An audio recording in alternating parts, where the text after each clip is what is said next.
ARP, ping, tracert, and ipconfig by Deb Newton. This is about addressing and a few command prompt utilities to do some investigation work. We'll start with ping. Ping is a utility that's run from the command prompt. You can access ping by starting, if you have a shortcut on your desktop for command window, like in Vista, it's good to right click on it and run it in administrator mode. If you are running it from Windows, you can type it in the search pane, CMD, and it will come up. Okay, ping utility, you type in ping and then an address, an IP address or a website address, and it goes out there and tries to communicate with it and reports back to you what it's finding. In this picture that we're looking at, ping is set at a default of 4 tries. It goes out there and times how long it takes to get there and back. It sends packets of test data, and it reports back the statistics that give you the number of packets sent, the number received, and if any were lost, meaning did some not make it back. It also gives you a round trip time in milliseconds. In this example, the minimum was 25 and the most it took was 29. Gives you an average of 27. If you type ping /?, it gives you a host of varieties that you can use to get different information and get it to do different things. One useful thing to do is to change the count with a -n. You can change how many number of echo packets to send. You can change the buffer size with a /l. You can do a -i, which is time to live, that tells it how long to wait before it decides it can't communicate. That's useful to change. And several other different options. So we're going to break out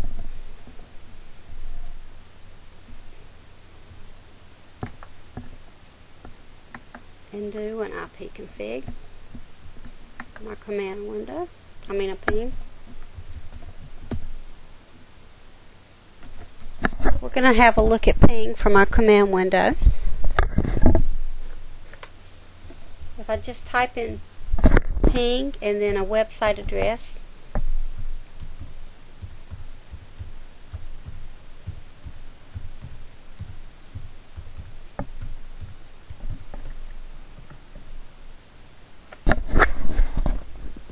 you can see it goes out there 4 times.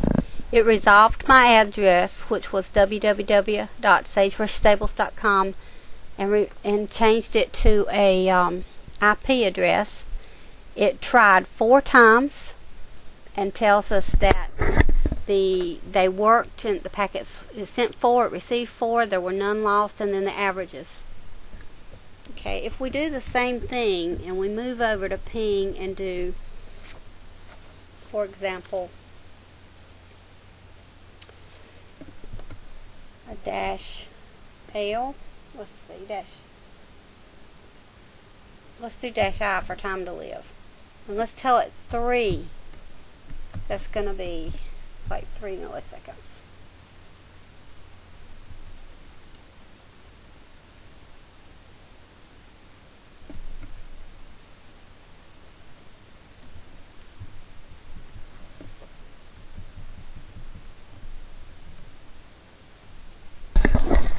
Okay, you can see that doing we learned 2 things there. The I has to be immediately beside the dash or it won't work. But then it didn't work when I had the I and the dash directly beside each other. And now the reason is because there was not enough time. 3 was way too quick, and so it never got a reply back, and it's what the TTL expired error message means. Time to live expired in transit. So we're going to go back and make that 3 a 30 and see what happens. And it worked. It sent 4 and they came back, and it tells us that it took approximately 26 milliseconds. The maximum was 40. Although we set it at 30, It says the average is 30, so it's still reported back.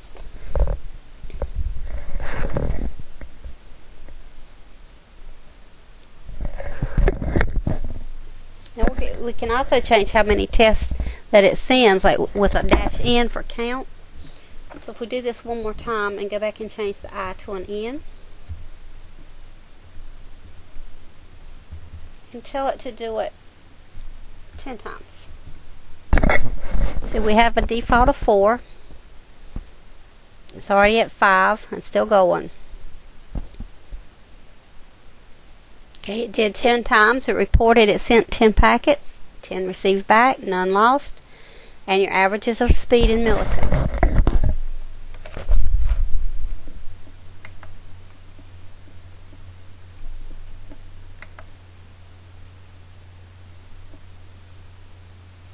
You can also use ping to get your IP address. Okay, if we look at ipconfig,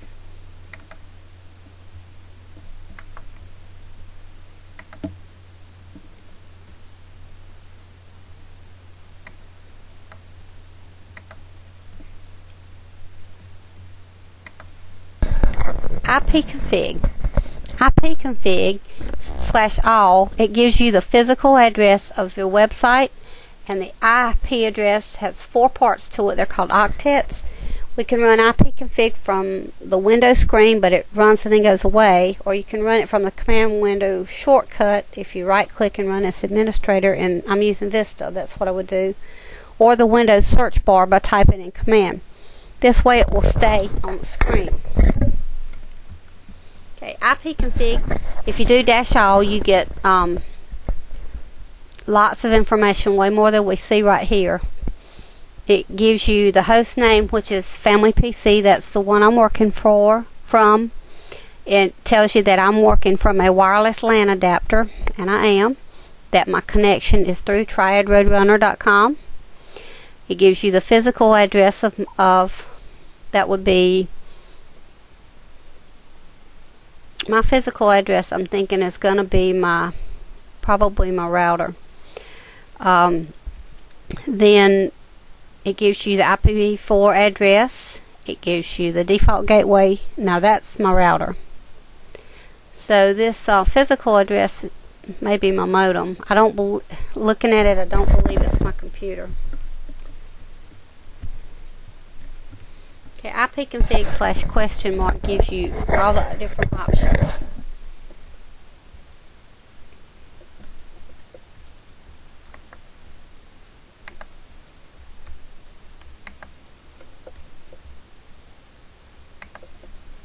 We can clear the command window and then do ipconfig/all.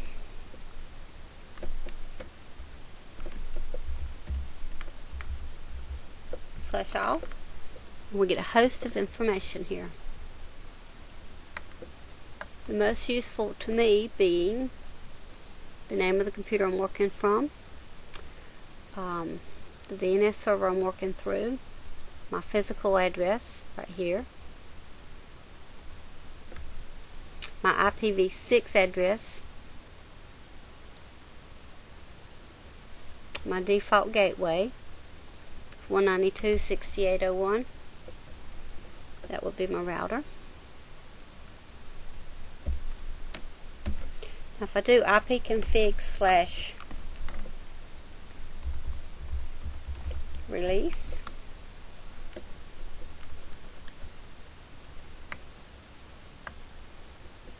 go up and look, it says that it can't do it. No operation can be performed on a local area connection while its media is disconnected. Now I'm working from a wireless connection, and so it's giving me a link local IPv6 address. Where I own a cable, it would read differently. I'm going to do ipconfig/renew. See what it does for us.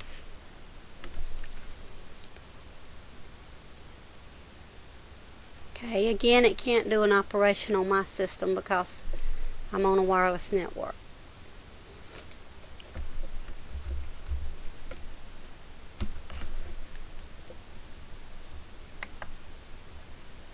If we look at ARP, ARP stands for Address Resolution Protocol.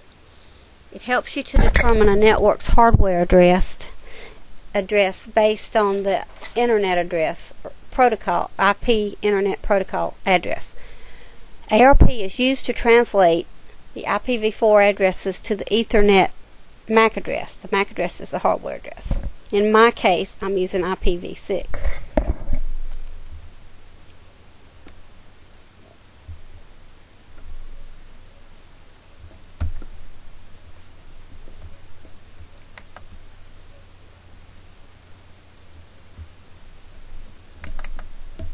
Okay, if you type in from the command window, if you type in ARP, you can get information on what you can do with it in several different parameters. I'm going to go and do that. Type in ARP and just hit enter, and you get lots of options. So it tells you ARP modifies and displays the IP to physical address translation tables. Okay, ARP-S and D and A are probably ones that most people would use. The -A displays the current entries by interrogating the current protocol data.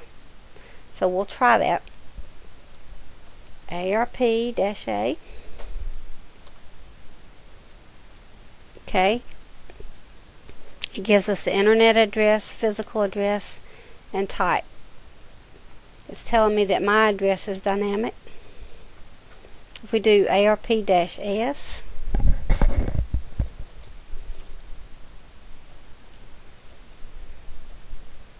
we just got information.